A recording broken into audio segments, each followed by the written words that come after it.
ಪ್ರಥಮವಾಗಿ ನಮ್ಮ ಜಿಲ್ಲೆಯ ಮಾಧ್ಯಮದ ಮಿತ್ರರಿಗೆ ಕೃತಜ್ಞತೆಗಳನ್ನು ಸಲ್ಲಿಸ್ತೀನಿ. ಕಳೆದ 4 ದಿನಗಳಿಂದ ತಾವುಗಳು ಪ್ರತಿನಿತ್ಯದ ನಮ್ಮ ತಾಯಿಯ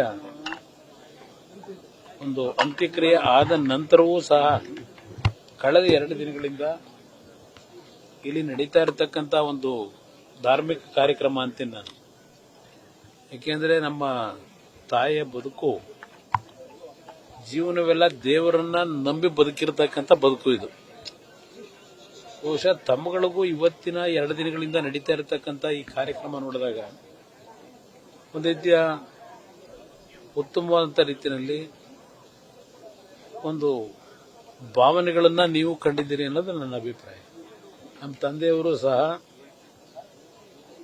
ಅವರ ಬದುಕಿನಲ್ಲಿ ಇಲ್ಲಿ ಇರತಕ್ಕಂಥ ರಂಗನಾಥ ಸ್ವಾಮಿ ಮತ್ತು ಶಿವನ ಒಂದು ದೇವಸ್ಥಾನ, ಅದು ಮೊದಲ ಒಂದು ಸಣ್ಣ ಗುಡಿ. ಅವರು ಹುಟ್ಟಿದಂಥ ದಿನಗಳಲ್ಲಿ, ನಾವು ಬೆಳೆದಂಥ ದಿನಗಳಲ್ಲೂ, ನಾವು ಹುಟ್ಟು ಬೆಳೆದಂಥ ದಿನದಲ್ಲೂ ಒಂದು ಸಣ್ಣ ಗುಡಿ ಇತ್ತು. ಈಗ ರೇವಣ್ಣ ಅವರು ಅಲ್ಲಿ ಒಂದು ದೊಡ್ಡ ಉತ್ತಮವಾದಂಥ ಶಿವನ ದೇವಸ್ಥಾನವನ್ನ ಮಾಡಿದ್ದಾರೆ. ದೇವೇಶ್ವರ ದೇವಸ್ಥಾನವನ್ನ ನಮ್ಮ ಶೃಂಗೇರಿ ಮಠದ ಗುರುಗಳೇ ಬಂದು ಅದನ್ನು ಪ್ರತಿಷ್ಠಾಪನೆ ಮಾಡಿರತಕ್ಕಂಥದ್ದು.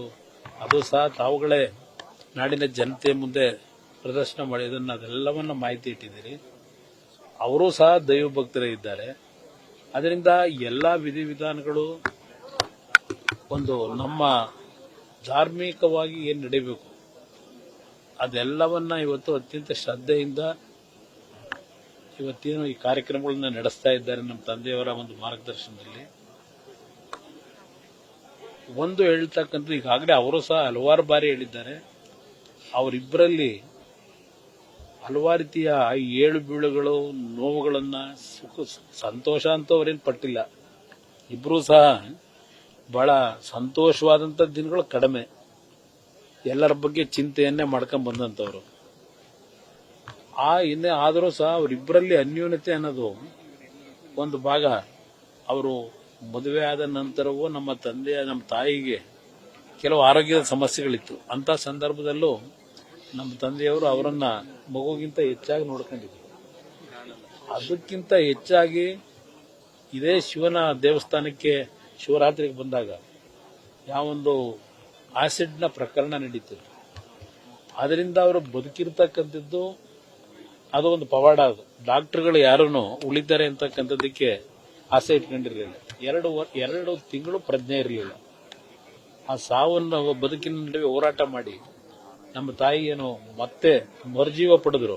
ಅದಕ್ಕೆ ಕಾರಣ ನಮ್ಮ ರಾಜರಾಜೇಶ್ವರಿ ದೇವಸ್ಥಾನ ಏನಿದೆ, ರಾಜರಾಜೇಶ್ವರಿ ನಗರದಲ್ಲಿ, ಬೆಂಗಳೂರಿನಲ್ಲಿ, ಆ ರಾಜರಾಜೇಶ್ವರಿ ದೇವಸ್ಥಾನಕ್ಕೆ ನಮ್ಮ ತಾಯಿ ಆ ದೇವಸ್ಥಾನ ಕಟ್ಟಿದ ನಂತರ ಅಲ್ಲಿ ಹಿಂದೆ ತಿರುಚಿ ಸ್ವಾಮಿಗಳು ಅಂತ ಏನಿದ್ರು, ಅವರು ಮಹಾನ್ ದೈವ ಭಕ್ತರು. ಅವರ ಕನಸಿನಲ್ಲಿ ಬಂದು ಆ ದೇವಸ್ಥಾನ ಪ್ರತಿಷ್ಠಾಪನೆ ಆಗಬೇಕು ಅಂತಕ್ಕಂಥದನ್ನ ದೇವಿ ಹೇಳಿದಂತೆ ಹಿನ್ನೆಲೆಯಲ್ಲಿ ಅವರು ಬೇರೆ ರಾಜ್ಯದಿಂದ ಬಂದು ಇಲ್ಲಿ ದೇವಸ್ಥಾನ ಕಟ್ಟಿದ್ರು. ಅವರು ಇವತ್ತು ನಮ್ಮ ಮುಂದೆ ಇಲ್ಲ. ಆದರೆ ಅವರ ಅನುಗ್ರಹವೂ ಸಹ, ಗುರುಗಳ ಅನುಗ್ರಹ ಬೇಕು ಅಂತಾರಲ್ಲ, ಆ ನಮ್ಮ ತಾಯಿಗೆ ಆದಂತ ಒಂದು ಆಸಿಡ್ನ ದಾಳಿ ಏನಿದೆ ಅದರಲ್ಲಿ ಬದುಕ್ತಕ್ಕಂಥ ವಿಷಯದಲ್ಲಿ ಅವರೊಂದು ಮಾತು ಹೇಳಿದರು. ಇವತ್ತು ಚೆನ್ನಮ್ಮನವರು ನಿಮ್ಮ ಹೆಂಡತಿ ಇರಬಹುದು, ಆದರೆ ಅವರು ಈ ರಾಜರಾಜೇಶ್ವರಿ ಮಗಳಿದ್ದಾಳೆ, ಯಾವುದೇ ಕಾರಣಕ್ಕೂ ಅವರಿಗೆ ಜೀವಕ್ಕೆ ಅಪಾಯ ಆಗೋದಿಲ್ಲ, ಧೈರ್ಯವಾಗಿರಿ ಅಂತಕ್ಕಂಥ ಅವರು ಸ್ಥೈರ್ಯ ತುಂಬಿದಂಥವ್ರು ಆ ತಿರುಚಿ ಸ್ವಾಮೀಜಿಗಳು. ಅವ್ರು ಹೇಳಿದಂಥ ರೀತಿಯಲ್ಲೇ ಆ ತಾಯಿಯ ಆಶೀರ್ವಾದದಲ್ಲಿ ಉಳಿದ್ರು. ಬಹುಶಃ 1999-2000 ಇಸ್ವಿನಲ್ಲಿ ಆದಂಥ ಘಟನೆ ಅದು. ಇಲ್ಲಿಗೆ ಈಗ 26 ವರ್ಷ. ಅವರ ದೈಹಿಕವಾಗಿ ಆದಂಥ ಆ ದಾಳಿಯ ಹಿನ್ನೆಲೆಯಲ್ಲಿ ಎಷ್ಟೇ ಹಿಂಸೆಗಳು ಪಟ್ಟಿದ್ದಾರೆ ಅನ್ನೋದು ನೋಡಬಹುದು, ನಾವು ನೋಡಿದ್ದೇವೆ. ಯಾಕೆಂದರೆ ಅವರಿಗೆ ಬೆನ್ನಿನ ಒಂದು ಸಂಪೂರ್ಣವಾಗಿ ಸುಟ್ಟೋದಂಥ ಹಿನ್ನೆಲೆಯಲ್ಲಿ ಪ್ರತಿದಿನ ಆ ಉರಿಯನ್ನು ಸಹಿಸ್ಕೊಂಡು ಬಂದಿದ್ದಾರೆ.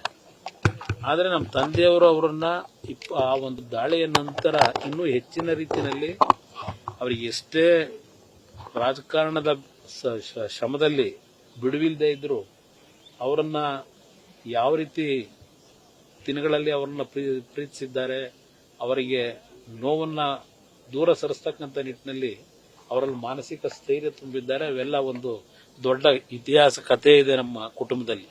ಇದೆಲ್ಲ ಒಂದು ಭಾಗ. ಈಗ ನೀವು ನೋಡ್ತಾ ಇದ್ದೀರಿ ಯಾವ ರೀತಿಯಲ್ಲಿ ಅವರು ಕಳೆದ 1.5 ವರ್ಷದಿಂದ ಯಾವೊಂದು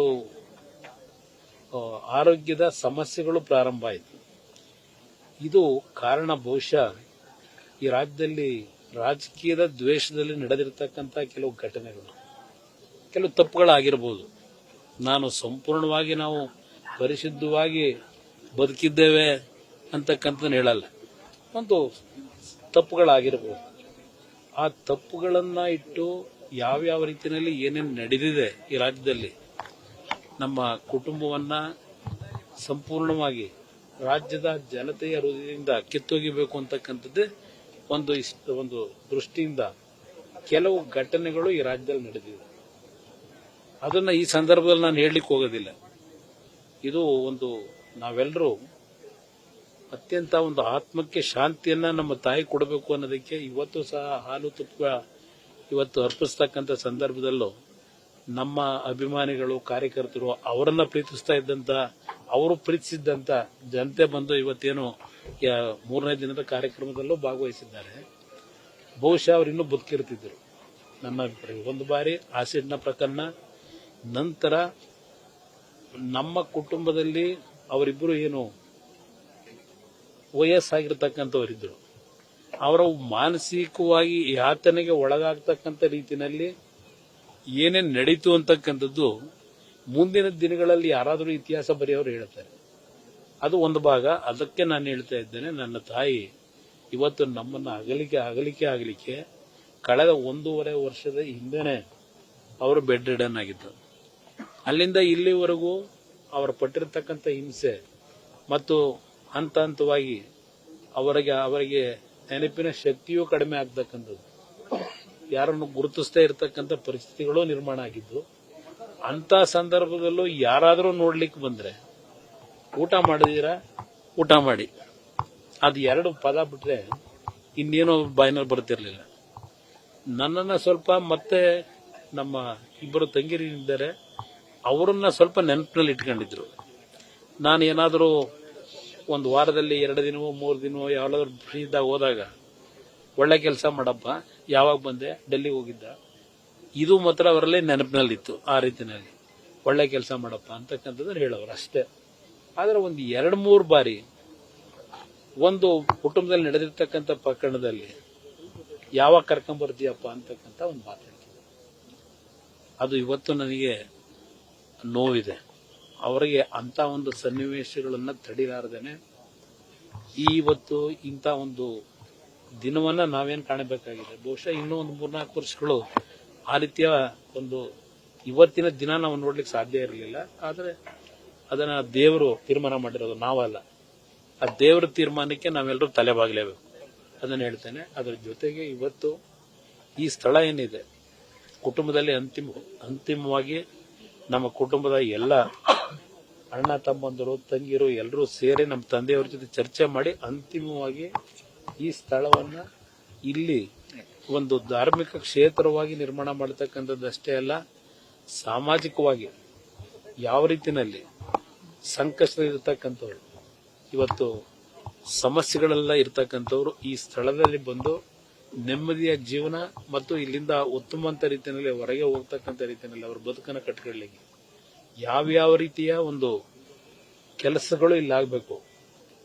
ನಾಡಿನಲ್ಲಿರ್ತಕ್ಕಂಥ ಸಂಕಷ್ಟದಲ್ಲಿರ್ತಕ್ಕಂಥ ಜನತೆಗೆ ಒಂದು ಭಾಗ ನಮ್ಮ ಹಳೆಯ ಸಂಸ್ಕೃತಿ ಯಾವ ರೀತಿ ಉಳಿಸಬೇಕು ಮತ್ತು ಅವರಿಬ್ಬರ ನಮ್ಮ ತಂದೆಯವರು ಇನ್ನೂ ಬಹುಶಃ ನಮ್ಮ ಜೊತೆನಲ್ಲಿ 7-8 ವರ್ಷ ಇರ್ತಾರೆ ಅಂತಕ್ಕಂಥ ವಿಶ್ವಾಸ ಇಟ್ಕೊಂಡಿದ್ದೇವೆ. ಆದರೆ ಒಂದು ನಮಗೆ ಭಯ ಇರತಕ್ಕಂಥದ್ದು, ನಮ್ಮ ತಾಯಿ ಮತ್ತು ಅವರಲ್ಲಿ ಇರ್ತಕ್ಕಂಥ ಒಂದು ಒಬ್ಬರಿಗೊಬ್ಬರಲ್ಲಿ ಆ ಒಂದು ಆತ್ಮೀಯ ಭಾವನೆಗಳೇನು ಇಟ್ಕೊಂಡಿದ್ರು, ಅದರ ಕೊರಗಿನಲ್ಲಿ ಸ್ವಲ್ಪ ಅವರಿಗೆ ಏನಾದರೂ ಸಣ್ಣ ಪುಟ್ಟ ಸಮಸ್ಯೆಗಳಾಗಬಹುದು ಅಂತಕ್ಕಂಥ ಭಯವೂ ಇದೆ ನಮಗೆ. ಅದರಿಂದ ಅವರ ಜೊತೆಯಲ್ಲಿ ಹೆಚ್ಚಿನ ರೀತಿಯಲ್ಲಿ ಯಾರಾದರೂ ಒಬ್ಬರು ಒಂದಲ್ಲ ಒಂದು ರೀತಿಯಲ್ಲಿ ಅವರಿಗೆ ಮಾನಸಿಕವಾಗಿ ಸ್ಥೈರ್ಯ ತುಂಬತಕ್ಕಂಥದಕ್ಕೆ ಕುಟುಂಬದಲ್ಲಿ ಇರಬೇಕು ಅನ್ನೋದು ಸಹ ನಮ್ಮಲ್ಲೇ ಒಂದು ತೀರ್ಮಾನಗಳು ಮಾಡ್ತೇವೆ. ಅದರ ಜೊತೆಗೆ ಇಲ್ಲಿ ಬಹುಶಃ ಒಂದು ವಿಶ್ವಕ್ಕೆ ಮಾದರಿಯಾಗ್ತಕ್ಕಂಥ ರೀತಿಯಲ್ಲಿ ಅವರಿಬ್ಬರ ಹೆಸರಿನಲ್ಲಿ ಇದು ನಮಗೆ ಸ್ವಂತಕ್ಕಲ್ಲ, ಇದರಲ್ಲಿ ಯಾವುದೇ ರೀತಿಯಲ್ಲಿ ನಮ್ಮ ಕುಟುಂಬದ ಸದಸ್ಯರುಗಳ ಒಂದು ಯಾವುದೇ ರೀತಿಯಲ್ಲಿ ಇದರಲ್ಲಿ ನಾವು ಮೂಗು ತೋರಿಸ್ತಕ್ಕಂಥ ಪ್ರಶ್ನೆ ಇಲ್ಲ.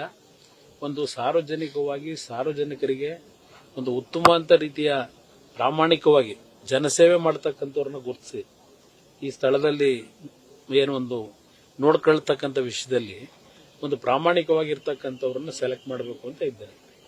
ಅದನ್ನು ನಮ್ಮ ತಂದೆಯವರ ಜೊತೆನೂ ಮಾತಾಡಿದ್ದೇನೆ, ನಮ್ಮ ಕುಟುಂಬದ ಸದಸ್ಯರ ಜೊತೆನೂ ಮಾತಾಡಿದ್ದೇನೆ. ಯಾವುದೇ ರೀತಿಯ ರಾಜಕೀಯದ ಸೋಂಕು ಈ ಸ್ಥಳದಲ್ಲಿ ಇರಬಾರದು.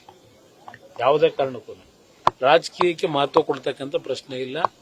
ಈ ಸ್ಥಳದಲ್ಲಿ ನಾವೇನು ಈ ಭಾಗದ ನಮ್ಮ ರೈತರು, ಬಹುಶಃ ನಾನು ಈ ಒಂದು ಕೆಲವು ರೈತರನ್ನ ಕರೆಸಿ ಮಾತಾಡಿದಾಗ ಅವರು ಅತ್ಯಂತ ಸಂತೋಷದಿಂದ, ನೆನ್ನೆನೂ ಸಹ ಕರೆಸಿದ್ದು, ಅವರೆಲ್ಲರ ಜೊತೆ ಮಾತಾಡಿದ್ದೇನೆ.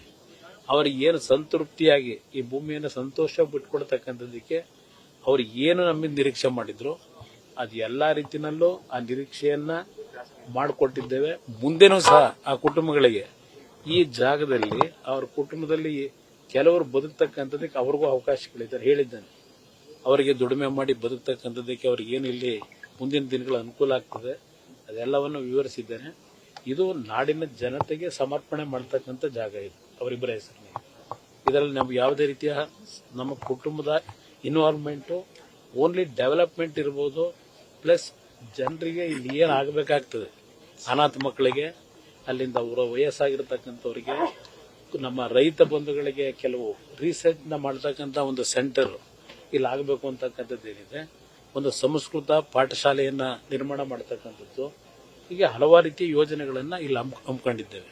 ಅದಕ್ಕೆ ಧಾರ್ಮಿಕವಾಗಿ ನಡೆಸ್ತಕ್ಕಂಥ ಕೆಲವು ವ್ಯಕ್ತಿಗಳನ್ನ ಮತ್ತು ಸಾಮಾಜಿಕವಾಗಿ ಯಾವುದೇ ರೀತಿಯ ಸಮಸ್ಯೆಗಳಿಲ್ಲದೆ ಸ್ವಾರ್ಥದ ಒಂದು ಭಾವನೆಗಳನ್ನು ಇಟ್ಟುಕೊಳ್ಳದೆ ಸಮಾಜದ ಕಷ್ಟದಲ್ಲಿರ್ತಕ್ಕಂಥವ್ರನ್ನ ಅವರ ಮಕ್ಕಳ ರೀತಿ ನೋಡ್ಕೊಳ್ತಕ್ಕಂಥ ವ್ಯಕ್ತಿಗಳನ್ನ ಆಯ್ಕೆ ಮಾಡಬೇಕು. ನಾನು ಆ ವಿಷಯದಲ್ಲಿ ನಮ್ಮ ಅಣ್ಣ ತಮ್ಮದ ಜೊತೆನೂ ಚರ್ಚೆ ಮಾಡಿ ನಿರ್ಣಯ ಮಾಡ್ತೀವಿ. ಬಹುಶಃ ಇದು ಒಂದು ಮಾದರಿಯಾಗಿ ಈ ಭೂಮಿ ಇರೋವರೆಗೆ ಶಾಶ್ವತವಾಗಿ ನೆಲೆಸಿ ನಮ್ಮ ತಾಯಿ ತಂದೆಯ ಹೆಸರಿನಲ್ಲಿ ಅವರಿಗೆ ಬದುಕಿಗೆ ನೆರಳಾಗ್ತಕ್ಕಂಥ, ಬದುಕಿಗೆ ದಾರಿ ತೋರಿಸ್ತಕ್ಕಂಥ ಯೋಜನೆಗಳನ್ನ ಇಲ್ಲಿ ಮಾಡಬೇಕು ಅಂತಕ್ಕಂಥದ್ದಕ್ಕೆ ಈಗಾಗಲೇ ಒಂದು ನೀರಿನ ನಕ್ಷೆಯನ್ನು ತಯಾರು ಮಾಡಿ ಇಟ್ಟಿದ್ದೇನೆ. ನಾನು ಅದನ್ನೆಲ್ಲವನ್ನ ನಮ್ಮ ಕುಟುಂಬದ ಸದಸ್ಯರ ಜೊತೆ ಹಂಚ್ಕೊಂಡಿದ್ದೇನೆ.